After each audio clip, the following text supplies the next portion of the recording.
అందరికీ నమస్కారం. నేను మా డాక్టర్ పెరుమాళ్ల రామకృష్ణ. బ్రిటిష్ వాళ్ళు దేశాన్ని దోచుకున్నామన్నారు, కానీ వాళ్ళు ఎంతో కొంత రైలు మార్గాలను సృష్టించి రవాణా వ్యవస్థను ఎంతో కొంత డెవలప్ చేశారు.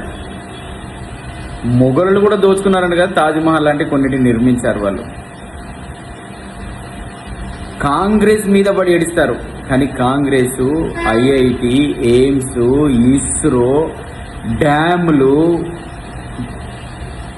భారత ప్రభుత్వ సంస్థలు, బ్యాంకులను జాతీయకరణం చేసి ఇలాంటి ఎన్నో కాంగ్రెస్ పార్టీ ప్రభుత్వ రంగ సంస్థలు నిర్మించి ప్రజలకు అందుబాటులో ఉంచింది. మరి మోడీ నువ్వు ఏం చేసావా అంటే ఉన్న వాటిని మొత్తం ప్రభుత్వ రంగ సంస్థలను అమ్మి కులాలను మతాలను రెచ్చగొట్టుకుంటా వీటి మీదనే నువ్వు పబ్బం గడుపుతా ఉన్నావు.